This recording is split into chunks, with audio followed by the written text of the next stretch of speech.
We welcome Pepe Escobar from Amati from Central Asia. Thank you for joining CN Live. You're going to be talking about the other side of the world right now, where you come from, Brazil. And then I want to go on to Bolivia, if I can briefly.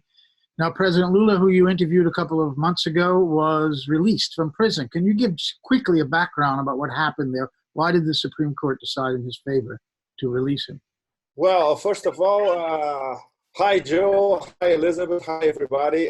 It's a completely crazy day for me because I was in Nur Sultan. I arrived in Astana. I opened up my phone and I just found out that the Venezuelan embassy in Brasilia was invaded. So now Brazil is officially a terrorist nation. So it's one of those completely demented days. And I am in Eurasia. I just came from a extremely important forum in Astana. So now you have to, you literally go back to the other side of the world where the madness took over completely. Well, let's say how many days ago? It was not that long ago. It was last Thursday that Lula was finally released. And after he was released, there was an absolutely crazy rollover of demented events in Bolivia and now in Brasilia, the day of the start of the BRICS summit in Brasilia. So it's quite difficult to put it all together in a few minutes. But okay, let's start with Lula. Basically, he was released late last week because the Brazilian Supreme Court decided finally to read the Brazilian Constitution, which is something that obviously they haven't done before. And they suddenly found out that he could not be, under a sentence of 12 years or so, because he hasn't, all his appeals were not finished. So they had to release him, and still there was a 6-5, And the Brazilian Supreme Court it's quite something. When I was there in August for our interview with Lula, every good source that I talked to told me in no uncertain terms that maybe 80% of the Supreme Court is bought and paid for. And when I say bought and paid for, is the rolling hybrid war coup that's been going on in Brazil since late 2014. The problem is now they simply they couldn't get away with it anymore. And don't forget, this is the same Supreme Court that voted at the time 580 days ago, before Lula's release day last Thursday. I think it was also 6-5 to actually put Lula in jail. So you simply cannot trust these people. Most of them are extremely conservative. Some of them are outright right-wing. Even if they are intimidated by the military and sometimes indirectly by the Bolsonaro clan, the Brazilians call them a 01, 02, and 03, the sons. So it is I think I told you guys before, it's a very cheap scatological version of the Sopranos. The only difference is this is a clan from the Veneto, from a small city in the Veneto, in fact. And they behave like a clan, and it's even worse. Their base, essentially, is a sort of NRA dream. Everybody is heavily weaponized, and we count serious militias among them, including death squads in Rio. So you could not dream that up. In fact, you could. This is Netflix should be, instead of after Narcos, this is the real deal now. And Brazil nowadays, in fact, these past few hours, like I told you guys, I just arrived here. I open up my computer, and the first thing that I see is that the Venezuelan embassy in Brasilia, not by accident, on the same of part of the BRICS summit in Brasilia as well, was invaded by a bunch of militias. They all dressed the same in jeans and white t-shirts. They were militias. They behaved like militias. They climbed the wall of the embassy between 4 and 5 in the morning. There were diplomats representing the Maduro government over there as well. Nobody representing Guaido, of course. And what happens? In the morning, which is, a few hours ago in the morning in Brazil, this whole thing was more or less legit, not directly, but legitimized by one of the sons, if I'm not mistaken, 01, via a tweet, copying the Trump playbook.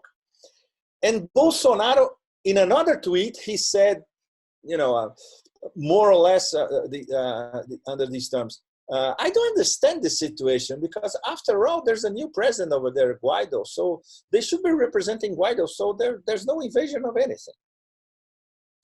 Can you imagine? And now, before I start talking to you guys, the last thing that I checked is that there is already an official response from Caracas saying that anything that happens from now on is the entire responsibility of the Brazilian government. So we have an actual scenario, just to give you, the seriousness of what's going on. The United States still carries the trauma of the invasion of the embassy in Tehran. Okay, this is not 400. Okay, it's a completely different story, but it's an invasion of an embassy against the Vienna Conventions that protect embassies all over the world. They took over the embassy. The militias are still inside, on the ground. And this has been endorsed by the government in power in Brazil. Like, Lula's former foreign ministry, Celso Amorim, he's a friend, I interviewed him this year. We met in São Paulo two weeks ago. He interrupted a very serious meeting this morning just to go online and say this goes against any possible international diplomatic convention, and it's extremely serious. Just to give you an idea of what's going on while we speak. Okay, this is directly related to Lula being released last week, the coup in Bolivia, that ghostly entity Almagro at the OAS a few hours ago said, no, this was not a coup.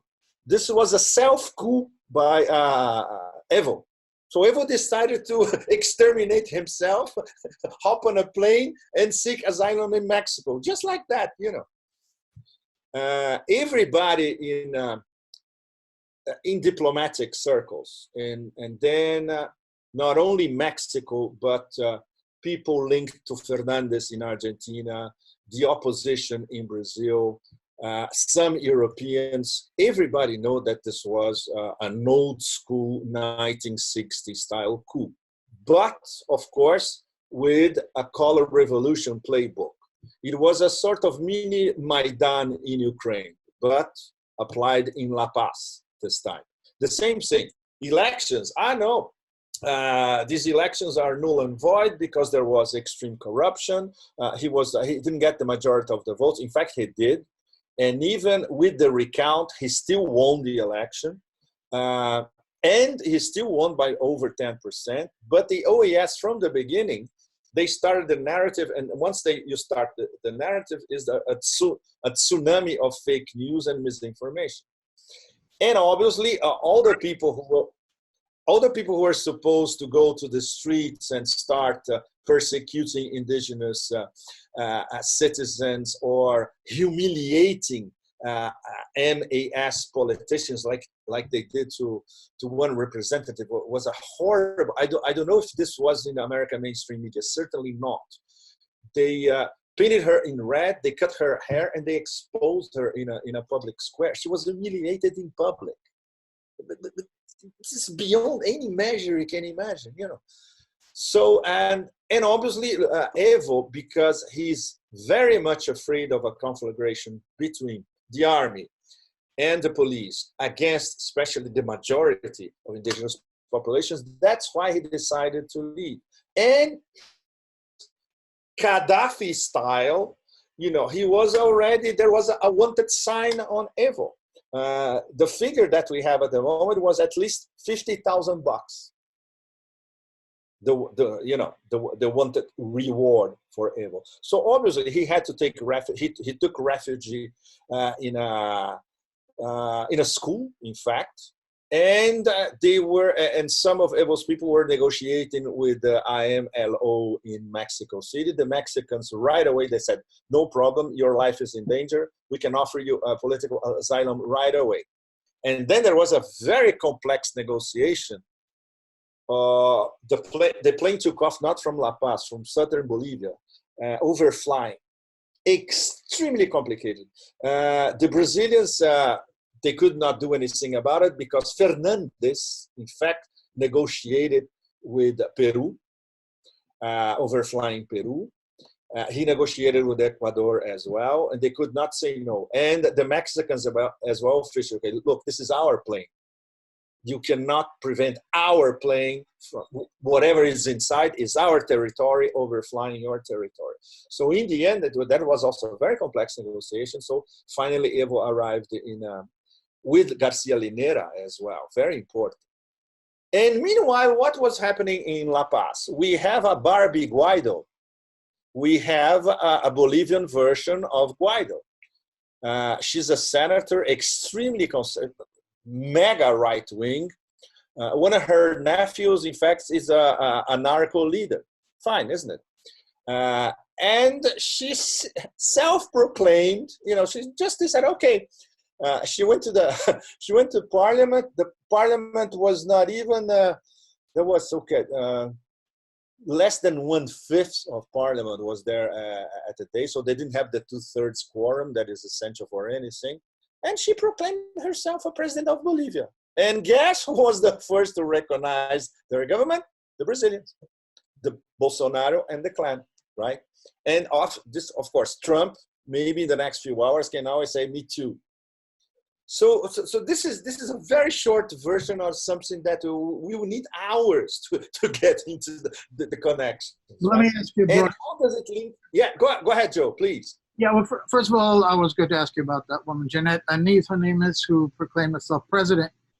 And then there's the invasion of the Venezuelan embassy. These events are connected, you say, because as you wrote in the piece in Asia Times that we republished in Consortium News, we're looking at a almost continent-wide now struggle between social democracy and neoliberalism.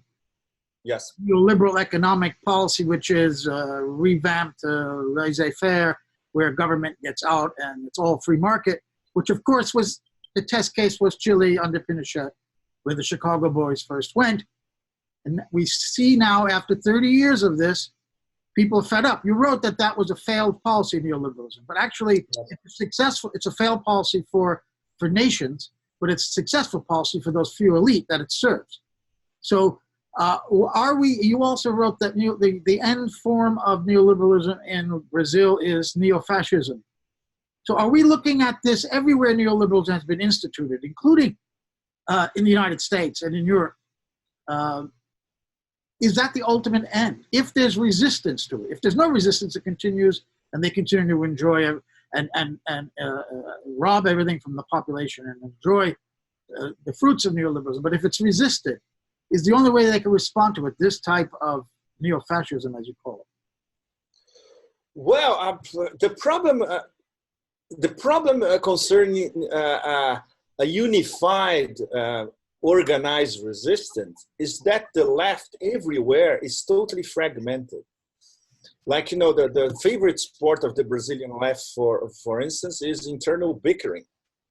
They cannot even agree on the fact that what Lula just said in his absolutely groundbreaking speech last Saturday in front of the Metal Workers Union.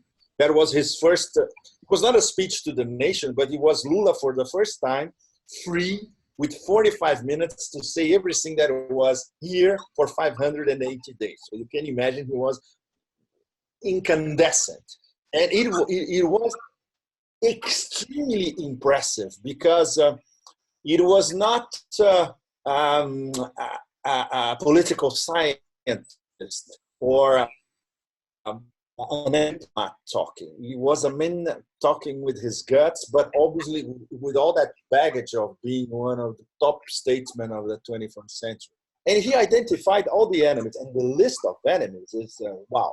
It's a Rolodex of enemies, in fact.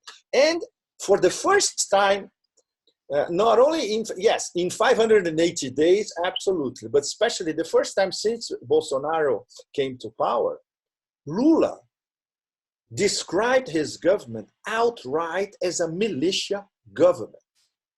This is extremely serious because nobody heard this in Brazil anywhere. Even the left or leftist or leftish websites or publications, they refrained from categorizing it, fair and square, like a militia. It is, in fact, a clannish militia government. Even worse, supported by the military. And that's one of the things that was very important in that column that Consortium News republished, is there is an alliance between the hardcore Brazilian military, which they demonize the left as a whole, and the Brazilian intelligentsia, progressive intelligentsia as a whole, along with minorities, indigenous populations, you name it. They want to criminalize everybody and, in fact, advance the Brazilian version of the Patriot Act. This is an absolute taboo in Brazilian media. Nobody talks about it. And these two guys that I talked to after Lula's speech, and they are in the column. One of them is based in Switzerland, and the other one is an anthropologist in São Paulo. They are considered extremely dangerous, and they are silenced by everybody. I could make a comparison with one of those the Chinese lawyers that I interviewed in Hong Kong, that he had a dossier about foreign interference in Hong Kong, and nobody from Hong Kong press or Western media interviews him. So there are parallels. If you're willing to tell the truth nowadays, the machine, which, different levels of neoliberalism and neo-fascism, they silence you completely. And that's the case with these two guys who are very, very sharp analysts, and they've been doing this for almost 2 years in detail. And Lerner, the anthropologist, he's a good friend of mine as well. When I was in Brazil, I talked to him live instead of only by WhatsApp. He studied the military in detail, and even in the Amazon rainforest, near the borders with Venezuela, So he knows what they've been up to for a long time, and he has been following them since 2014. At the end of 2014, when the whole mechanism that led to picking up Bolsonaro as our guy started, in fact. So this didn't start last year before Bolsonaro's election. No way. This started in late 2014 at the time when Dilma was reelected for her second term. So we are very, very worried because there is a strong possibility that the Supreme Court itself will reverse its decision again. There are other suits against Lula. In fact, a total of 8. He could be sent back to jail, but now in a harrowing scenario, being sent to a maximum security federal prison in Brazil. And this could be in Brasilia. And in this particular federal prison in Brasilia, all the narcos in Brazil, they are in the same place.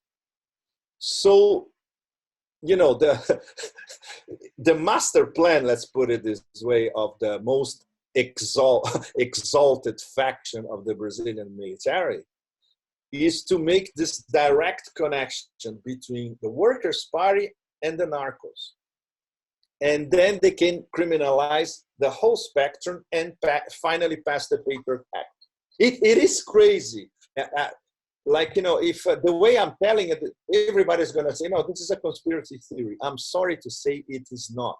This is a very plausible scenario developed the next few months, I would say. It all depends. It depends on a lot of factors. If the Supreme Court is going to be intimidated by the military, this is a major if. We still don't know.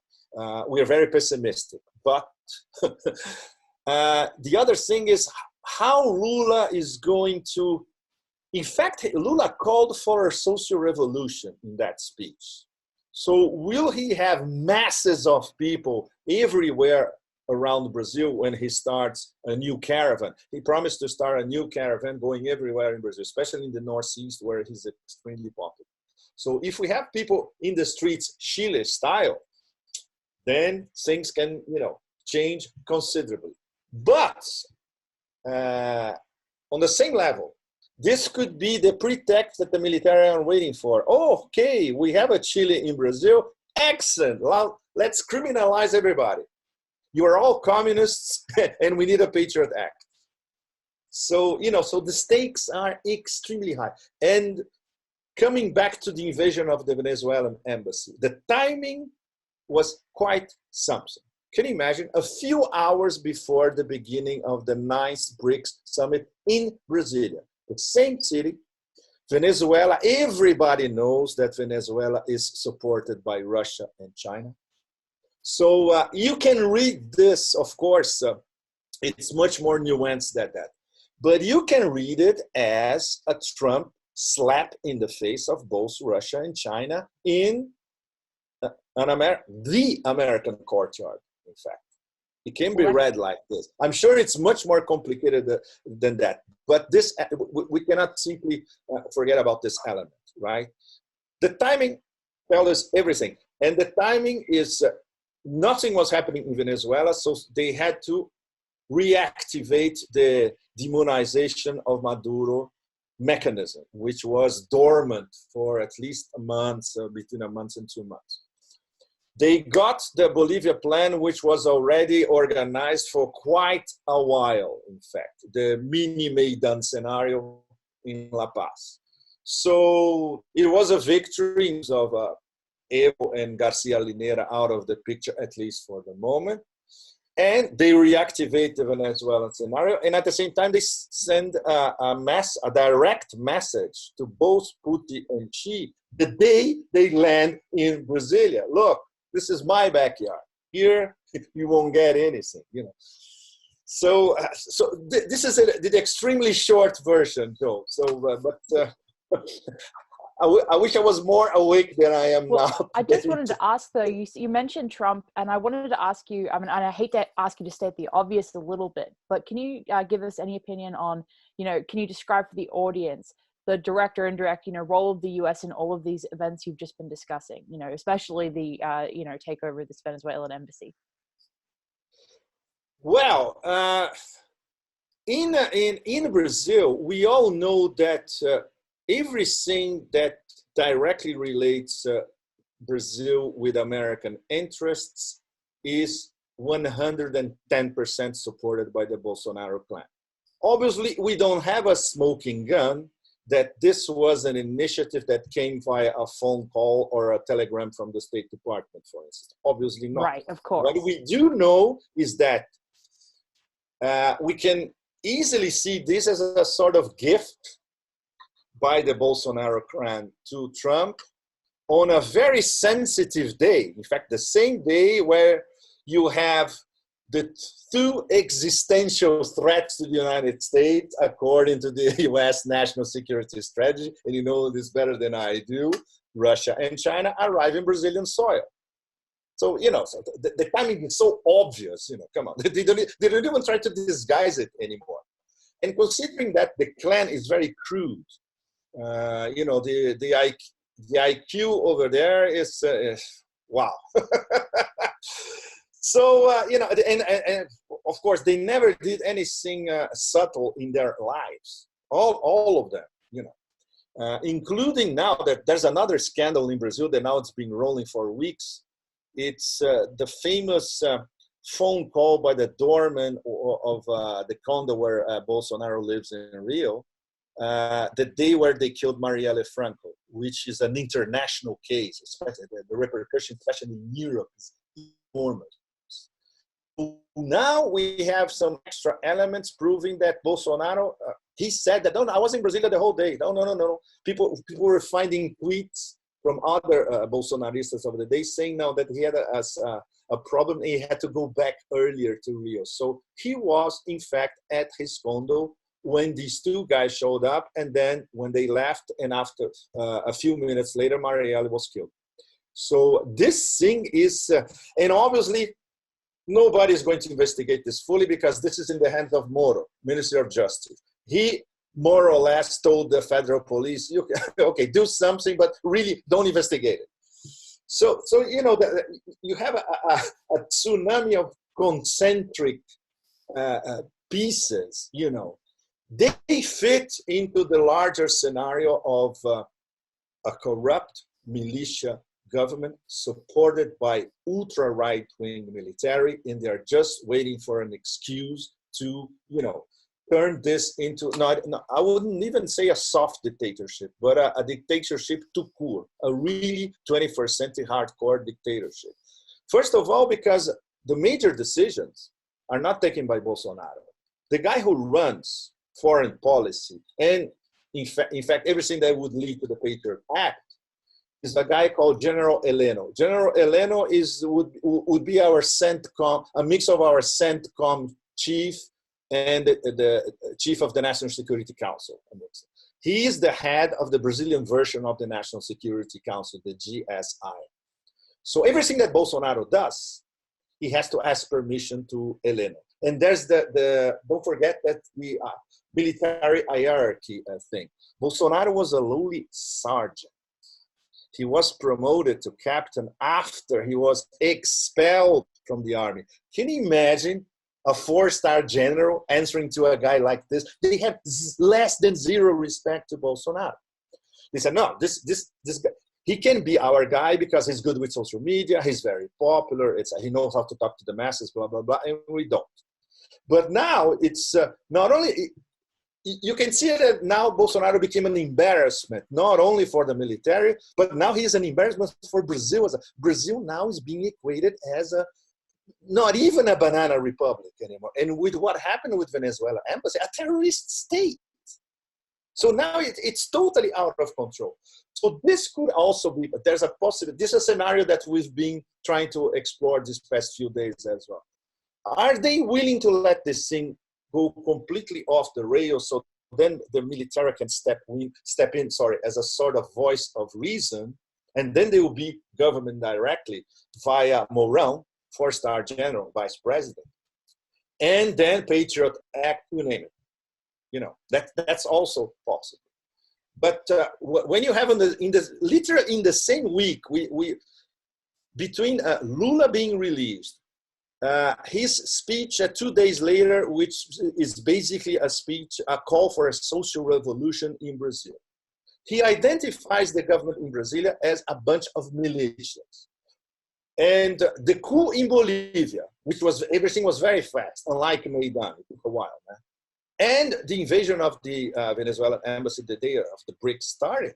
When you put this all together, is the ultra-toxic mix to end any ultra-toxic mix, right? So the repercussions from Venezuela, obviously, they cannot declare war against Brazil, but they can be very, very nasty vis-a-vis Brazilian interests. And they can occupy the Brazilian embassy in Caracas if they want. How likely is it that we'll see Lula go back to prison, in your opinion? I'm sorry? How likely is it that Lula will be re-imprisoned? You discussed that in your latest article, and I wanted to ask Lula? You about that. Yeah. We don't know. It's so complicated, Elizabeth. Friends of ours, diplomats, and in my own case, I sent 3 messages to 3 different sources to get to Lula, including to his lawyers. We know that the message to his lawyers was already delivered. And this is something I was discussing with diplomats in Astana. Yeah, especially yesterday. We were talking about this because they were asking me about Lula all the time, obviously. And they said, no, he has to talk to Putin and Xi. And I agree completely. And my message was, please get Celso Amorim, the former foreign minister. He's very friendly. Celso can again and say, look, let's do something maybe in the Russian embassy in Brasilia, you know, a car, nobody's going to follow, you know, Right. a secret meeting, and let's talk. They need to talk because, first of all, Putin and Xi admire Lula immensely. And obviously they are waiting for the situation in Brazil to change because BRICS, as it stands, they are dead. What they're going to discuss in Brasilia is a pro forma, you know, nothing's really substantial. They need a Brazilian partner like they used to in the 2000s. All the major ideas behind BRICS development, especially that killer provision which was started to bypass the US dollar and doing trade in their own currencies, this is when Lula was president. And the Russians and the Chinese are eternally grateful for it. So they want to restart the dialogue, and they know that they cannot talk about anything with Bolsonaro. It's absolutely impossible. The last BRICS summit in Osaka, there was a photo op. They didn't discuss anything. The real summit was RIC, was Russia, India, and China. It was not BRICS. You know?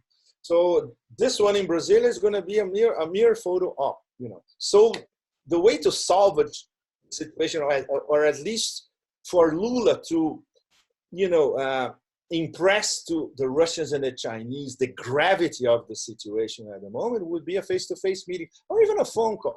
Even better, a phone call. A phone call is already great, with Celso translating, you know. Celso, Lula, Lavrov, and Putin, for instance. It'd be perfect. Pepe, this is a historic continent-wide battle right now. Yes, totally. Argentina, the left one, that had to scare people all the way up through Brasilia into Washington.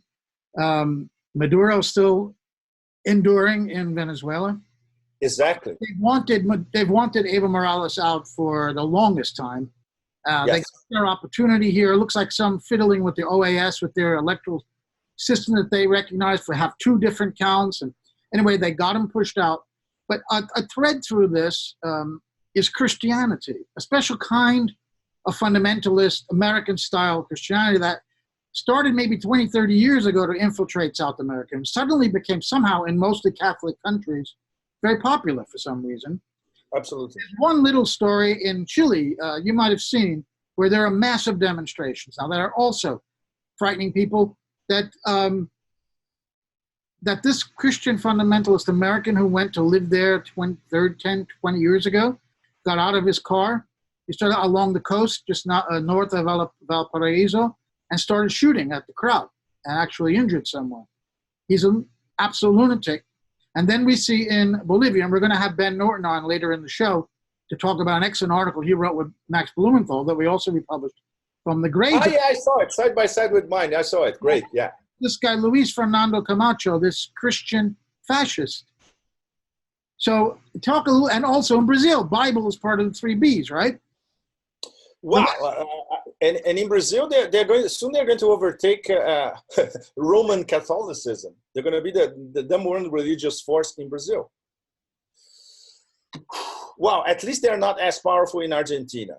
At least in Janine is a Christian fundamentalist as well. Janine, the Barbie Guaido.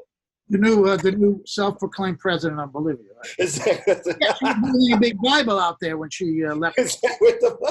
Huge Bible. Forget about Aymaras, etc. Now is the law of God. Oh God. I mean, this is a very important component of this ideology, isn't it? To try to push back against the resistance to neoliberalism. And in Brazil, they are very powerful because they control the media that is not controlled by Global. The second most powerful media empire in Brazil is Christian fundamentalists. It's evangelical. And their penetration in the Amazon, you know, in central Brazil, Mato Grosso, Goiás, which are underpopulated states, or very, very strong landowning class. These guys are all Christian fundamentalists.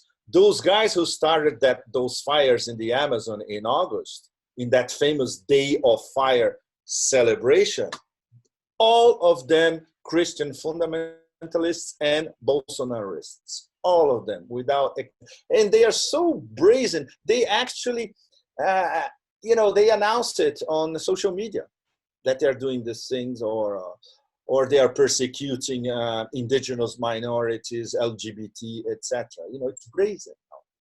And the mainstream media, because they need to legitimize the Milton Friedman-esque Pinochetist program of Paulo Guedes, the Minister of Finance in Brazil, they let it go. They only talk about the economy, but they don't talk about all the demented religious aspect, the fact that evangelists are taking over everywhere. You don't see this discussion in Brazilian mainstream media, only in the very good alternative internet-only media. It is a dystopian, total Mad Max scenario all across South America nowadays. Yeah, if I was not here that's my area of work now, which is it's amazing because the contrasted these past 2 days we were talking about the re-blossoming of Central Asia. It's a completely different geopolitical, geoeconomic situation. The Russia and China, unification of different strategies, the New Silk Roads, the Eurasian Economic Union, etc. And then when you look to the other side, it's strategy of chaos all over the place. And it has to do with, once again, maybe the last gasp of the Monroe Doctrine. They think they have an opening now, and if they don't turn Latin America into an all-around right-wing extremist militia, then that's it. But little by little they're losing. The coup in Bolivia is not over yet. No way. They will invalidate Barbie Guaido probably later today, at Parliament, with the majority of 2/3 provided by the mass parliamentarians. Argentina changed the equation completely. Chile will change the equation completely. If Bolsonaro falls, but nobody believes that Bolsonaro is going to last 4 years. It's absolutely impossible. Absent the fact that the military would be able to control every institution in Brazil, from Congress and the Senate to the Supreme Court, and get their Patriot Act. If we don't have that, in the next elections, they're going to lose power again. So they are losing little by little. The fifth columnist, the comprador elites, the extremely reactionary elites in everywhere. Colombia, Peru, Venezuela, Brazil, Argentina, Paraguay, Bolivia, it's the same thing. And they all think alike. And in fact, a lot of support for the coup came from the Santa Cruz de la Sierra region, which is not in the mountains, of course, in the Altiplano, bordering Brazil. So you have the direct, in fact, the marriage of heaven and, in fact, marriage of hell, to one unquote William Blake, between the Christian fundamentalists of Santa Cruz de la Sierra, which go to Brazil all the time, and the Brazilians of Mato Grosso State and Goiás, which are very close to Bolivia. That whole region, which is, it's the same thing. White landowners, very, very wealthy, and they absolutely despise indigenous populations, and the poor in general are criminalized, American style, Pepe, I'm glad you brought up race, because that is very important, especially in Bolivia. You could see yes. that the indigenous people are being attacked now, and they're going to their homes door to door to arrest them, burn their homes. It's extraordinary. But again, I hope your optimism is well-founded, and that the people out in the streets, particularly in Chile and maybe in Brazil, will be the engine to bring about that change. And I hope someday it comes here to the heart of the empire here in the U.S., where the American population suffers from neoliberal economics as well, and that they may someday come to see that they've got to go out in the street en masse like that as well. Pepe, we know you're tired, so if you want to Yeah. word. I wish I could stay more with you guys, but I cannot. Next week I'm gonna be in the mountains, outside of everything. But when I come back, let's pick this up, because I cannot even imagine what's gonna happen in the next 10 days. So Good idea, Pepe. We'll revisit this. Thank you very much for joining us, and have a thank good. you guys. Thanks everybody. Thank you.